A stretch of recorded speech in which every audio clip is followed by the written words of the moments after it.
Russia has widened the scope of its war on Ukraine. A suspected cruise missile hit the local administration building in Freedom Square, no less, in the centre of the eastern city of Kharkiv.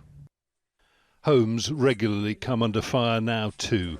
This is an apartment building in the Black Sea port city of Kherson. And this, Kharkiv again.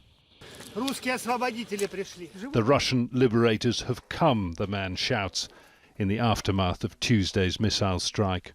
President Volodymyr Zelensky, addressing the European Union, called it the price of freedom. This morning, 2 cruise missiles hit this Freedom Square.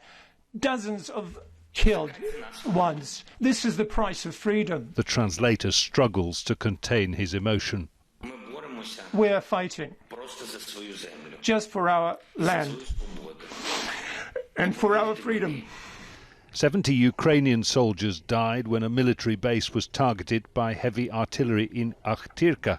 But the veil has fallen from Russia's claims that it's carrying out a special operation aimed purely at military targets. Civilians are increasingly fair game. And as night fell, Kharkiv came under heavy attack again.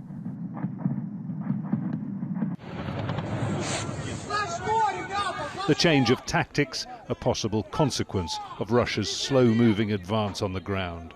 Satellite imagery shows a column of artillery and armour, logistics and support units more than 60 kilometres long, bearing down on the capital Kyiv from the north.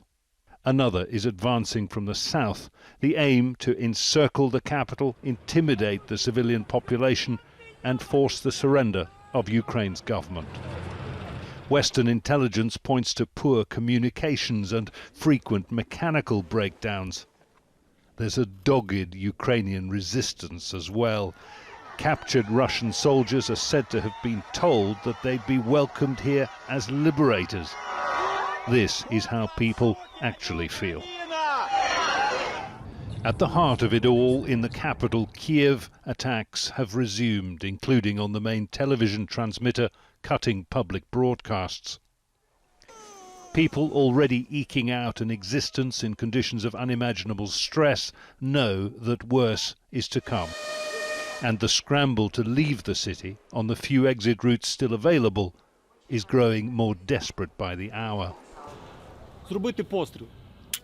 Fighting has not yet come to the western city of Lviv, but they'll be ready for it if it does. Civil defence units have formed all over the country, and basic training in weapons handling is available for anyone that wants it. They know the time may come when they'll have to fight the Russians themselves for control of their streets. The government says it believes Russia is deliberately shelling cities, including residential areas and civilian infrastructure. The goal, it says, to create mass panic and civilian casualties. But one thing you don't sense here is panic. Instead, the steely determination of Ukrainian civilians to resist and fight back. We want to study. We don't want to be afraid. Stop the war. The young in Ukraine, students, multicultural, multilingual, join the chorus for peace. Bright minds whose ideals until a week ago were still intact, whose hopes and hearts now are broken. Stop the war. Stop the war. Jonah Hull, Al Jazeera, Lviv.